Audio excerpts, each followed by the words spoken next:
Well, good morning, everybody. Welcome to Toilet Talk. It is June 11th, 2022, about 11:30 in the morning on our Saturday morning routine here, and we are here with the lovely Dina Wynn, and enjoying a nice leisurely morning, and Dina has some stuff that's alive for her for this toilet talk, today's toilet talk, and I'm gonna go ahead and put the camera on her and let her go. Welcome. Well, it's not just a me thing; it's a we thing. But yeah, there's a lot going on. How to even sum it all up, or even how to start. Transition is sort of the theme, and I've noticed in my life, because we're all connected. There's all fractals, so whatever's going on in individual lives, we can see happening out there in the collective. So whenever something is happening for me, I dare to believe that it's not just with me, that it's happening on a broader scale. Not that I'm all that singularly important and significant, but I believe there are many of us who are kind of antennas for what's going on, barometers maybe, of what's going on a larger scale. So when things happen for me, I say them out loud because on one hand, I'd like to express what's happening, but I'd also like to inspire others to let loose whatever is alive in them, whatever needs to be transitioning. So the interesting thing about transitions feel like death. They feel like because something is dying in the transition, but there's always new life. So I relate lots of things to giving birth. And if you go and give birth 8 times, then pretty much a lot of your life will be reflected in that metaphor. And in transition, if you've ever given birth or been with a woman or an animal that's giving birth, they look like they're going through a death process, and there's pain, and there's pressure, and there's fear, and there's the unknown, and there's this certain moment where you reach a crescendo in transition, which is right at the end of the expansion of the cervix and before the pushing, where it feels like you might die, like cut off my legs, do what it takes, and then, but that's right before the birth. New life is right around the corner. So when it's darkest, when it's most awful, when you feel like you can't take it anymore, because you can't and you're not meant to, there's new life right around the corner. And I experience this over and over in my life. So y'all might be looking around the world right now and saying, oh my God, everything is falling apart. Everything is crumbling. We have messages of doom, whether it's from rising gas prices, rising inflation, food shortages, wars, conflicts all over the place, the pandemic that we've been through and are still experiencing. And what else could there be? Like the feeling of horrible, awful, end of the world type things are going on. And that feeling we have in us that this is the end of life as we know it. This is the end of the world, maybe the end of our planet with global warming and who knows what's coming. We have that imprint within us. We have, it's a shared archetype because we are right now at the end of one age. It's known as the age of Pisces. And we have the entry of the age of Aquarius.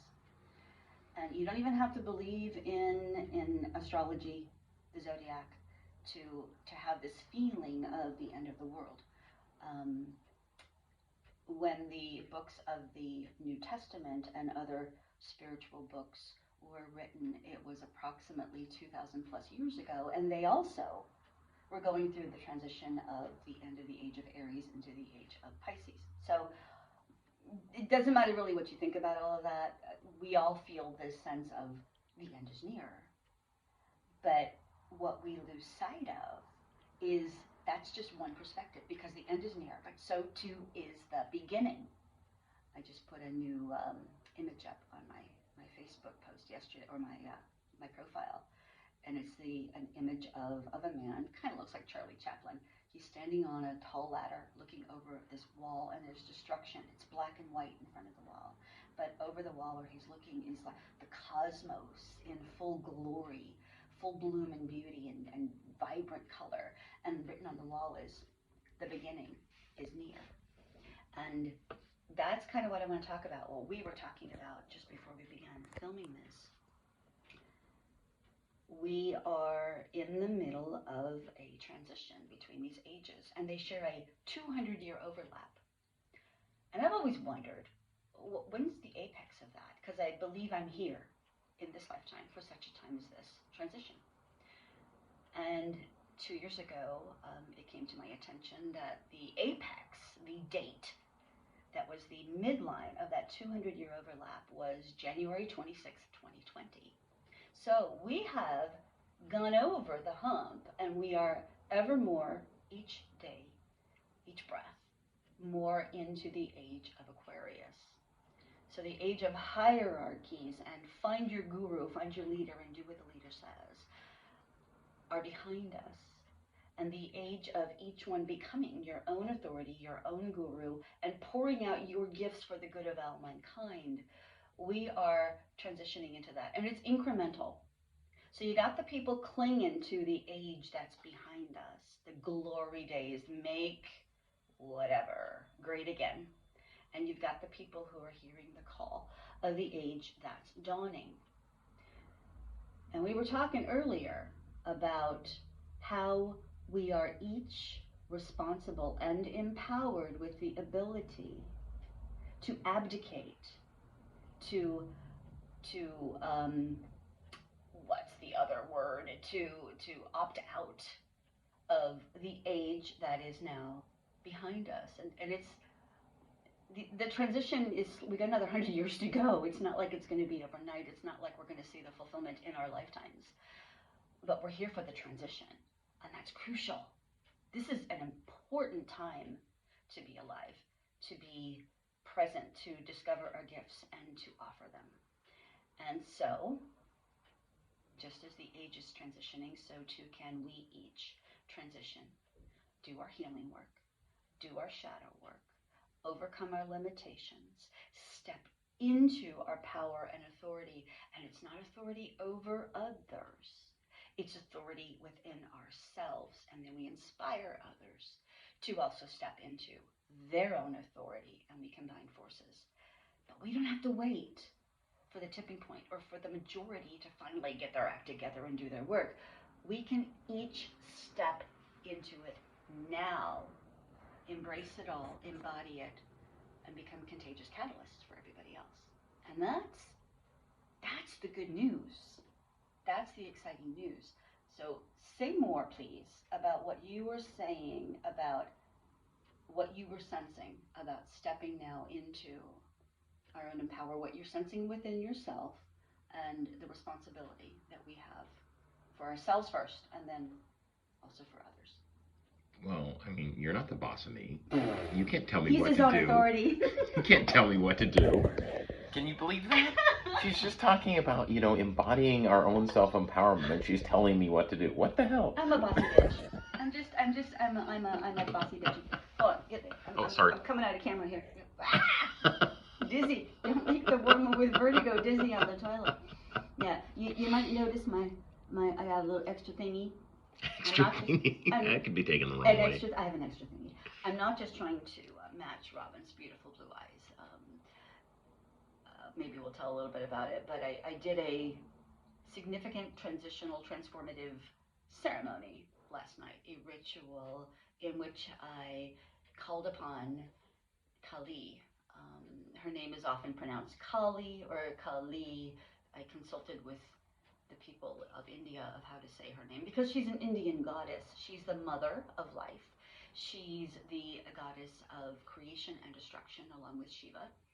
And she's the great mother, and she's often depicted in a scary way her tongue is out. She has a severed head in her hand. She has a necklace of severed heads around her, and there's blood dripping from her third eye. And so she's often feared. She's misunderstood. But she's the goddess who destroys all limitations, all blockages, everything that keeps us from embodying our soul's purpose for what we're here for. And I've been having some significant blocks and areas where I've been feeling stuck. So I wanted to do this work. I've been stuck in the past. I've been stuck with addictions. I've been stuck in hopelessness, while also embodying this life of I'm here for this, I'm here to do all of this. So these have been at odds within me. So I did this work, and Robin was here to witness, to support, to be in service of, and I called upon Kali to come to me and to break through all of this stuff. We did a fire. I did a dance. It was pretty amazing. So that's why I'm wearing this, because I want to see through that eye of balance and empowerment. So, in essence, we've been invited recently to discover who Kali is, what she is, and how she can impact the life of those who both call on her to come into one's life, as well as how we go about embodying and representing her in our own. And so we're taking her from being misunderstood to Ms. Understood. Oh, perfect. Perfect. That was good. That was good. I love combining different traditions. To me, there's a singularity, the all that is, and then there's the different ways of expressing it, depending on your culture, your spiritual traditions. But underneath all of it, there's this commonality, and I love finding that overlap and then celebrating the distinctions. So Robin and I have been trained in the Incan, Peruvian, Q'ero tradition of South America. We trained as shamans a number of years ago. So we opened our mesas, which are our portable altars, as an extension of us, and there are stones representing different processes and journeyings that we've done. So we open those, we open sacred space. And the Hindu tradition, shamanism is the original spiritual form where humans animism anyway. Animism, where humans all over the planet recognized, oh, I am connected, obviously, to Mother Earth. I'm also connected to Father Sky, the cosmos, and I am the antenna between the two. And then we have our chakras within us that have an alignment, the center of that being the heart. And that's where we connect to everything and everyone. So it's all about Aini, sacred reciprocity, connection to everything. And so I wanted to bring in this part of Kali. She's been part of my life for a long time, but I wanted to make it more personal, more intentional. So I did this last night.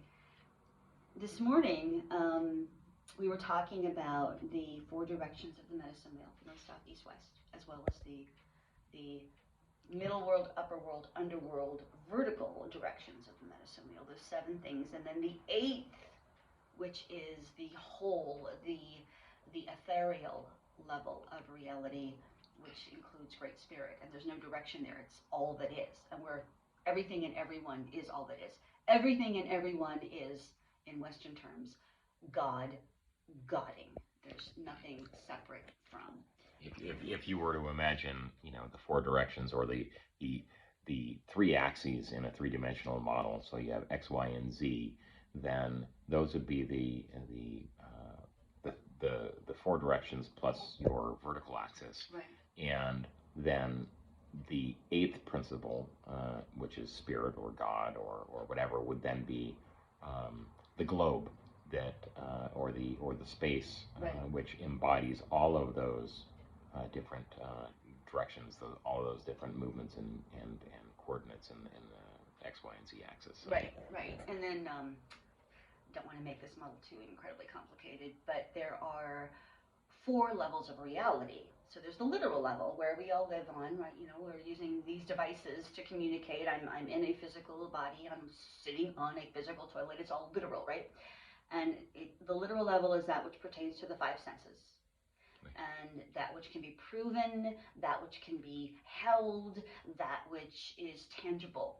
Okay, and that's science pertains to the literal level of reality. It's an important level. It's the material world. And then just underneath it would be the symbolic level, which pertains to the right brain, to the aspect of creativity, words, songs, poetry, everything is symbolizing something else. It's also real, but it can't be proven, it can't be held. So love is on this level. You can't measure love. It just is. It's a metaphor. It's a Yes. it's a secondary. It's Right. the symbolic. Everything that's symbology, numbers, words, right. musical notes. And then just underneath that would be the mythic level of reality, which pertains to the subconscious mind. It would be soul, dreams, archetypes, the shadow realm, the overarching myths like the hero's journey. And we can all connect there, and it's all real. But again, it can't be grabbed or proven like with the literal level. And then underneath all of it, the deepest level of reality is the ethereal, vibrational, spiritual, and it's ineffable. We can't even really describe it, but we can experience it. We can only describe it through the previous level Yes. of reality, which is the mythic, Yes. and then the previous level of reality, which is the symbolic. So I'm using words. Right. I'm effing with the ineffables, and it's limited. It's not satisfying. So anyway, all of that, we were talking about the medicine wheel this morning and transitions and transformations. And while I was looking up what are the disciplines in each of the directions of the medicine wheel, I found a message from the Hopi elders that seems to be important for right now. So I want to read it, and then I want to talk a little bit about what we were saying this morning about how we can each take responsibility for where we are in our journeys. You have been telling the people that this is the 11th hour. Now you must go back and tell the people that this is the hour. And there are things to be considered. Where are you living? What are you doing? What are your relationships? Are you in right relation? Where is your water? Know your garden. It is time to speak your truth with a capital T. Create your community. Be good to each other. And do not look outside yourself for the leader. This could be a good time.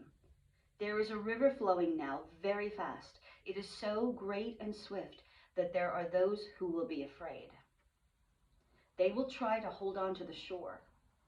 They will feel they are being torn apart and will suffer greatly. Know the river has its destination. The elders say, we must let go of the shore, push off into the middle of the river, keep our eyes open and our heads above the water. See who is in there with you and celebrate. At this time in history, we are to take nothing personally, least of all ourselves. For the moment that we do, our spiritual growth and journey comes to a halt. The time of the lone wolf is over. Gather yourselves. Banish the word struggle from your attitude and your vocabulary. All that we must do now is done in a sacred manner and in celebration. We are the ones we have been looking for. The Hopi Nation. I don't know about all y'all when you hear that. We both heard it before. But the imagery that brings up for me, I'm seeing myself as one of the ones who's been aware that this river is flowing, and I can see that I have been in areas of my life clinging to the side. And when you do that, when the river is flowing, it knows where it's going, it's happening, and you can't stop the river. But as you're clinging to the side, you're getting hit with logs and debris that come by, and you're being pummeled, you're being beaten up by life. And the only way to stop that self-abuse is to let go, to take a leap of faith into the middle of the river and go with the flow. I've heard some analogies that sometimes you can be in a canoe and you're trying furiously to paddle upstream and it's exhausting. And so we need to surrender. Let go of the paddles, let the canoe turn around and flow downstream. Go with the flow. And that requires surrender and it requires trust. And the river knows where it's going, but you don't. When we're in that river, we just got to go with it. And then as we go, we can learn, we can lean with the flow, we can navigate around boulders. And we can go with it. And we can learn. You hit that boulder once, ooh, all right, I'm steering around the next one. So the metaphor has a lot of power and beauty to it. But that surrender and trusting part. But there's also the choice, right? If we cling to the side, we're going to get beaten up. We're going to feel like everything's falling apart. But if we go with the flow, we're going somewhere. We're at one with how life is going. Say what you want to say. It occurs to me that in this metaphor of the river, one of the interesting things that occurs to me as I'm thinking about this metaphor is that it's incomplete. It doesn't represent. It represents jumping into the river, Mm-hmm. but it doesn't represent the journey before the river. So, I'm sitting here thinking about it. It's like, okay, well, my journey on the land has been to find the source of the river. So I hike, I walk, I explore, I journey up to find the source of the river, the source of the power of the river. Once I make the decision to jump in, having done the journey to the source, and now that the source has the ability to connect with me and flow with me, or that I have the ability to connect and flow with the source of the river, then my journey becomes one of journeying to its destination. Okay, interesting. I just got a picture too. So we follow the river down, and a river usually empties into, ultimately, the ocean. So we end the journey, we dissolve into the largeness, we become that drop in the ocean because we're nothing but a small portion of the all that is. And if you think about the natural cycle of water, then there's this rising, there's this evaporating, and then a traveling through the clouds, and then falling as rain back to the source of the river. This continuous cycle, which could look like lifetime after lifetime after lifetime. Nature, nowhere in nature have I ever found a symbol of you have one chance to get this life right, and after that, there's this punishment or reward. Nature doesn't show that. It shows cycle, recycle. So I think there's something to that on the soul level as well. Nature tends to be, the symbols we see in this world speak to the deeper things on the ethereal level that we can't quite grasp. Right. Yeah. But that, to me, the beauty of this is recognizing, all right, if it's been the 11th hour, nearing the end, and here we are, this is the hour, we've gone over the fulcrum, the midpoint of the overlap between the ages, and we are now more in the age that's dawning. We get to choose how we want to do this. We can get caught up in all the doomsday, all the things we hear on the news, how everything's going to shit, everything's falling apart. We can buy into that, and when we believe that, it'll show up in our lives the same way. We can be aware of that happening, the literal level, but we can come to a deeper place of connecting with source, finding the source of the river, and recognizing, okay, I'm here for this ride. How do I want to do this ride? Right. Do I want to cling to the side and get beat up? Or do I want to surrender and trust the flow knows where it's going? And then along the way, like that reading was saying, who are the ones around you? Celebrate with them. Call out to the ones on the shoreline. Hey, you can let go and journey with us.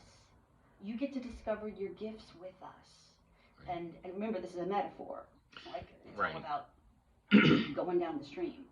Well, I think it's interesting, in most of our metaphors and stories, there's oftentimes this very real basis in reality. And if you think about, the metaphor of the 11th hour, and this is the hour, you think about our Cartesian calendar and our sense of how we've defined time here on Earth, a 24-hour day, the end of which happens always, can't, unless you're at an extreme pole, the end of the day always transitions in darkness, and there's always a period of darkness before, and there's always a period of darkness after. From midnight up until whenever the sun rises, the transitions happen in the dark. In the dark. All life begins in the dark. All life begins in the dark. All transitions, at least within the realm of the way we've set it up currently within this literal reality, that transition happens in the dark. And so, of course, it's still unpleasant. Of course, it's still difficult to see. Of course, it's still a journey to make it to the place where we're out of the darkness and starting to see the light of the journey made, of the transition made. And there are some of us, I think, that have the ability to hold candles and flashlights and lanterns and whatever have you through the darkness. There's always the light of the moon or the stars to guide, and it is a tough point. It is a transition from being part of the old system, seeing it as something that we're bound by, to making the choice, the decision, the realization that it is within us to bring our own gifts to the table at this point. It is the dawning of a new day. It's the chance to start anew. It's the chance to say, okay, I'm willing to embrace this new day with my own empowerment, and what do I have to contribute to my own life and to those around us. And only through the focus on our own gifts, on the things that we're naturally good at, on the things that we're passionate about, on the things which bring us joy, on the things which people comment on about us. Hey, I really noticed that you are particularly beautiful when you talk about your spiritual journey or your particular truth. That's when we have the ability to start breaking off and following our own true path. And that doesn't mean that we do it at the expense of others. It means that we do it for ourselves, and that benefits others. It brings to their lives our level of integrity, our integration of the process of healing, and we take on being the living example for those around us, so that they have the ability to find their own way. Because leadership isn't about telling people what to do. It's about being an example and showing them how things can be different. Not the exception, but the example. When you were talking about dark, all life beginning in the dark, so many images came to mind. So we've got the seed under the soil in the dark and growing from the dark toward the light. The light calls it. It wants to reach the sun. You've got the butterfly, the caterpillar that's been in the darkness of the cocoon and it needs to emerge. You've got the birds in the egg that need to struggle to get out toward the light. You've got the baby, every human baby, every kind of baby being in the womb, the darkness for a period of time, and that's all it knows is the dark, and it comes out. When we do our own transformation work, we need to go into the shadow. And there's struggle. Struggle is inherent. Struggle is part of the process. Butterfly can't fly. If we rip open that cocoon and try to help it, it'll die. It needs the struggle of getting out in order to gain the strength it needs to fly. It needs to find its own strength. Yes, and the chick needs the struggle to peck out that it gains strength through the struggle. And so many times Kajito mentioned when he was here in our last episode that we are addicted to comfort. We seek comfort. And when we do that, when we deny the struggle, the need for the struggle, then we don't gain the strength that we need. And darkness is not the enemy, it's a friend. We have to engage with it and trust through it. Years ago, there was a house where we had meetings. I was married to a man who was in the clergy within Christianity, and all of us clergy couples would meet together. We had to go around the back of this house to the basement, and it was along this steep ravine filled with brambles and things, and this stone pathway followed along the side of the house to the back door. And it was dark, and I remember stepping on a stepping stone, and the motion detector light didn't come on until after I'd stepped. So it was step out into the darkness, light comes on. Step out into the darkness, light comes on. If I stood still and waited for the light, it would never come. I had to take the daring step into the darkness first. Then I could see where I had gone. And it's often like that in our life. We are asked to do the transitional thing, not knowing the outcome, not knowing what's next. Last night when I did this ritual, I didn't know what was going to happen. There was a little bit of fear, all the things I've heard about Kali, what might happen. Will I be possessed? All of that. And it was more of, I became a willing channel for her to move through me. I'm still here. I'm still me. It's just that I was able to ask for assistance in waking up a slumbering part of me, to take a part of me that was in the dark, meeting it in the dark, and bringing it into the light. And that's all shadow work is finding the parts of us that we're afraid of, or we're ashamed of, or that we just don't know yet, and bringing them home to us. Yeah. So here we are, humans. Interesting though, when I was thinking about this 11th hour and then the hour, there's 24 hours in a day. And I'm sure the Hopis know this because they live on the same planet we do. So when we say it's the 11th hour, is that just before high noon, when things are brightest? Or were they talking about midnight? Well, traditionally, our days end at midnight and begin at 12:01 a.m. Right, but that's the 24th hour.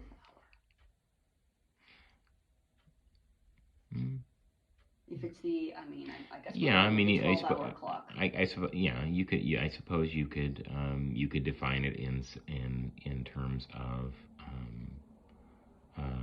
the cyclical nature of. Right. We can get all sorts of weird and technical about how the day changes in length. Right. And there's there's metaphor there to explore as well. I don't think that we need to pick apart the metaphor necessarily, because I'm on the literal level, trying to make sense of the symbolic level. Of the symbolic and the mythic level. Yeah, the metaphors mean something because they represent a piece of truth, but truth is relative to the perspective within which you start from. So, and at some point, I would love to get in the idea of how the metaphysical realm starts to look much more like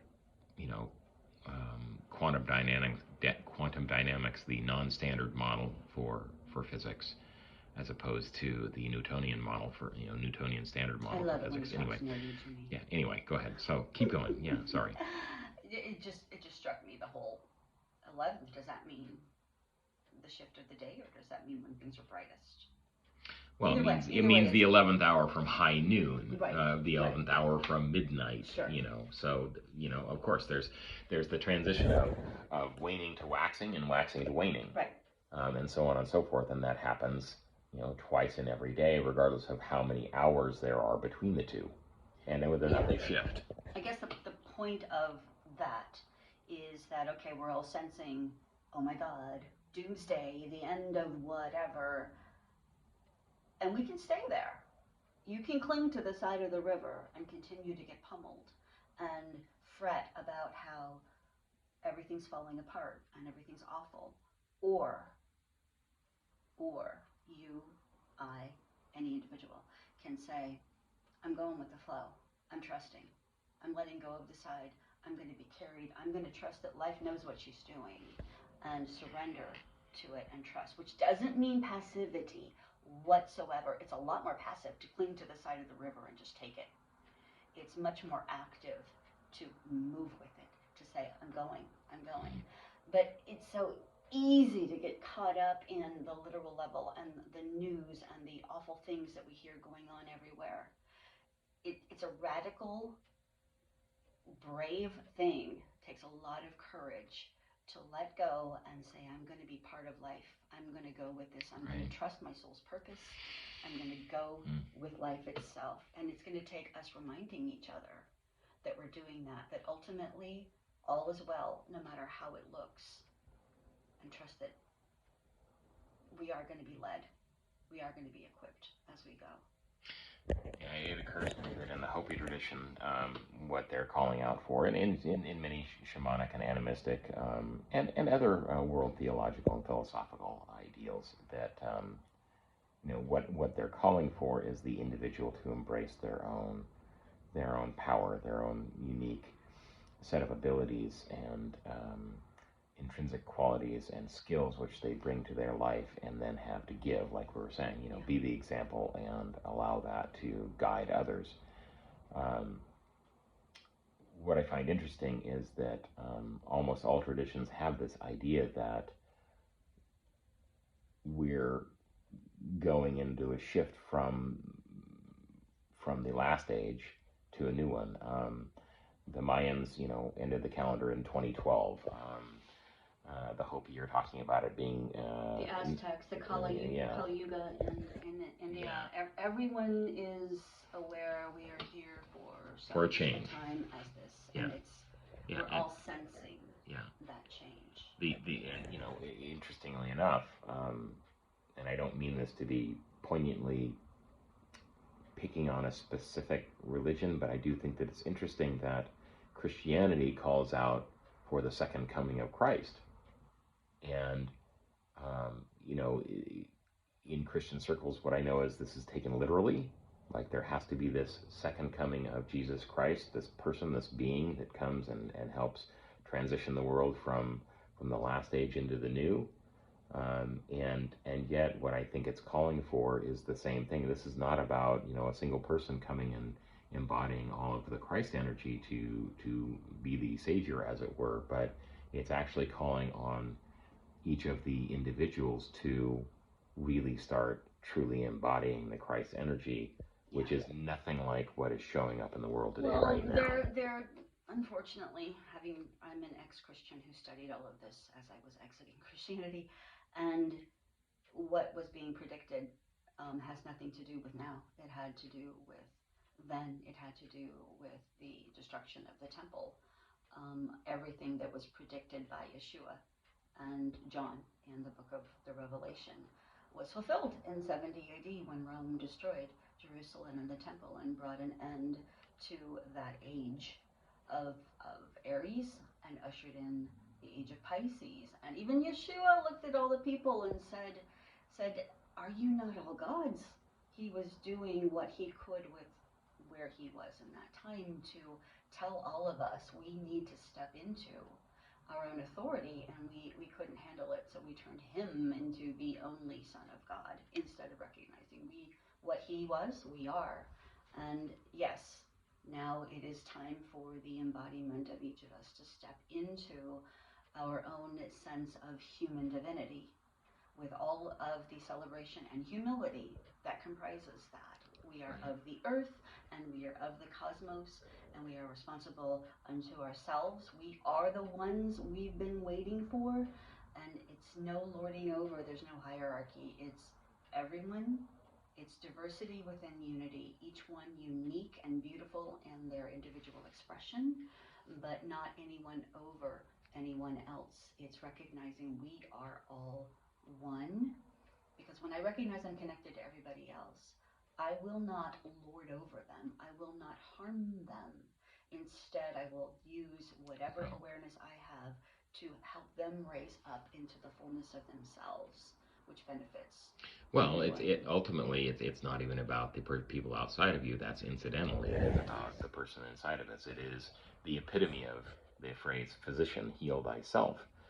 We are here to heal ourselves, and through our own example, through our own work, we act as a guide for others to do the same thing. We're contagious catalysts. Yeah, we can't help but affect others. When each of us on this earth, regardless of our faith or our beliefs, can look within first to do our own work, to do our own business with ourselves, with our own shadow, with our own sense of powerlessness, with our own sense of self-effacing behaviors. When we start working with that energy and embracing our own shadow, embracing our own work, then we start to shift into service to everyone else simply through the act of embracing. Right.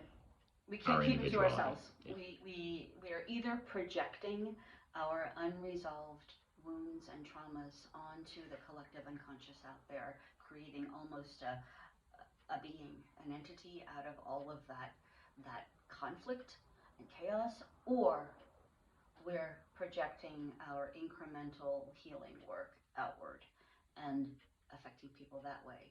So the choice really for each of us is to face our own issues and get our own healing, do our own healing work, and affect others, or infect them with what's unresolved and painful. We're it's a choice. We're all candles, and most of us are unlit. Right. And once we light our own wick, as it were, that sounds kind of vaguely obscene, but okay, we're going to go with it. Once we ensure that we are using our own power and energy, we become alive. We start shining our light, and in that moment, any other candles which are unlit around us see that they have the potential. Mm-hmm. And when I light another candle, and if you do this on the literal level of reality, if I take a candle that's lit and I light an unlit candle, this one, the flame is not diminished in any kind of a way. They become the same. And then the more of us candles who get lit, think of how much brighter it gets when there's a multitude of candles lighting a space. Yeah, so it's the hour. It's the hour where each of us needs to take radical responsibility for ourselves, get honest with ourselves and with each other about where we're struggling, and just in doing that and taking out of the shame of darkness and into the light of expression, that gives us power, right, to be able to continue to burn brightly. And again, it's incremental. It's not like once and done. It's not like we arrive. We continue on this journey. We continue on the river. We continue doing what we need to do, what we came into this lifetime to do. But it's about whether we recognize we're either clinging to the age that's dying and getting beaten up by it, or we're embracing the age that is dawning and we're awakening to it. And we each have a choice there. And we're choosing to go with the age that's dawning. Right.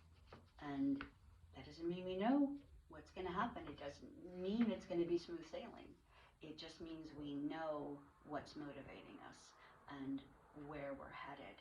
And we would like to awaken, inviting as many people as possible to let go of the side and join us in the journey.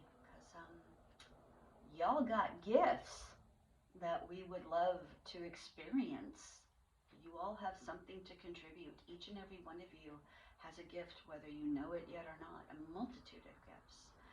And right here, right now, at such a time as this, the world needs us to step into ourselves and contribute to each other. Along with that, having having been through a lot of this journeying for years now, but even just most recently and poignantly, some of the most difficult work and profound work that I've had to do. What I know is that, what we're asking, what we're offering isn't easy. It's scary. It looks like a lot of pain, embarrassment, shame, guilt, remorse, fear. Oh, yeah. And while, all of what we're saying sounds, or potentially sounds, all great, fine, dandy, wonderful, and oh yeah, let's bite off this journey. Let's go for our shadow work. Let's do whatever improvement and self work we have to do.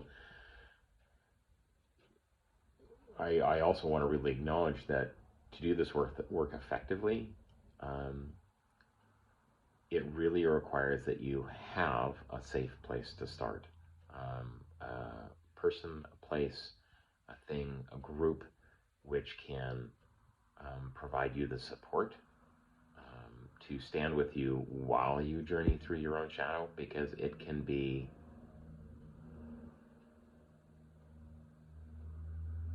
profoundly scary, profoundly difficult to do it alone without that kind of support system. So if there are people in your life that can give you a safe space, non-judgmental space, a place where you can be heard for all that you are, even if you have to go out and find a therapist, that's where it starts. Is you've got to, in my opinion, what I've had to do is I've had to start looking at stuff that I didn't want to look at. And I was only able to do that in large part because I had found the ability to find a safe space in which I could explore those things with people who could look on to my shadows with me and say, yeah, that's okay. It's okay to have those shadows. And here's how we utilize that work to move forward from there, to enlighten things. Yeah, we've given that to each other. We've had other people, makeshift tribe of sorts. Once upon a time we had tribes. We had people who knew us from birth to death. We had people who could remind us of who we really were when we fell short of our own ideals. And we have to cultivate that now. We're fractured as a culture. We're often far from literal blood family, and we don't often have the sense of community that we need to help each other. So it's important to cultivate that for and with each other. We're doing our own journey right now. We're stepping into a chapter where we don't necessarily know what's next. But it'll be soon, probably sooner than we imagine, that we will be offering assistance in various forms to people, in person, online. We don't yet know what that looks like. Well, we're already starting to do that with these. Well, we are doing that with these, yes. We are doing that with these. So stay tuned with that, because we can't keep this to ourselves. Any of you who are deeply exploring yourself, the responsibility is to reach out to a hurting world. We have everything it takes to save the world, but we are only responsible for saving that portion of the world that we touch. So it becomes incremental, each of us, the ripple effect. And by we, she means not her and I specifically, right. Although we have pieces of that. Anybody, yes. If you're hearing this, it's the royal we, the royal you. If you started watching this thing and you're still watching this thing, you're part of the we I'm talking about. The people who know they're here for making a difference, and you feel it in you, but you feel kind of overwhelmed at the idea of an entire planet. You're not responsible for the entire planet. You're responsible for the portion of the world that you touch, that crosses your path. And right now, that is specifically you, and nothing more beyond that. Right, and it starts with you. If you don't have it within you, you cannot give it away to others. And once you do have it within you, once you've done that looking at a piece of your shadow you were afraid of, and you find the gift that was in there. Shadow work is only scary until you start doing it. And then once you start doing it, you start discovering the treasures that are there, so that even though it's scary each time you face a new portion of a shadow, you have the history of knowing, wait, this was amazing last time. I got gifts, I got strengths, I got empowerment, I got liberation, I got more of my life back, I brought parts of me home to myself. When that starts happening, you are willing to do this, but especially initially, to have someone there as a guide, to have someone there to hold your hand or sit next to you while you face the darkness, is it's really important. You don't want to do this alone initially, or for the big ones. It really helps to have someone there. We have probably belabored this enough. There's so much more we could say, but basically what I would want is to inspire the spark of excitement that I felt when I read this out loud and we started talking about, wait a minute, we have a choice here. We have a choice here. We don't have to give into the hopelessness of the messages about how everything's going to shit. We can say, yes, on one level it's doing that, but I'm going to go to a different level where I'm going to surrender and trust. And I'm going to align with what's being birthed rather than to cling to that which is dying, because it's a cycle. It's a cycle. Nice. Any final words, sir?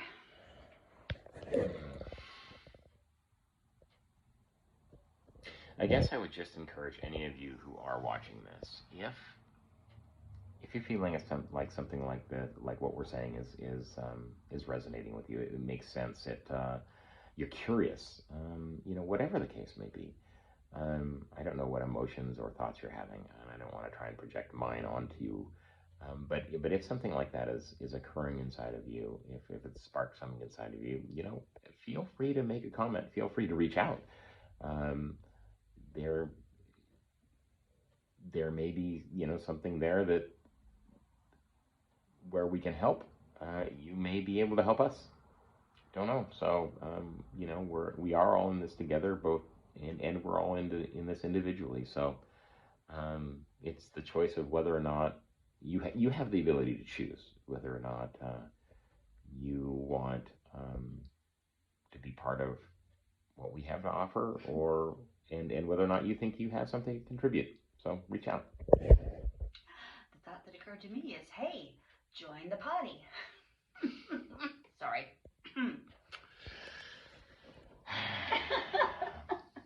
On that note, I think I am signing out. I hope you guys have a wonderful Saturday, or at least it's a wonderful Saturday for us anyway. And good luck and safe travels. Thanks for joining in. See you next time.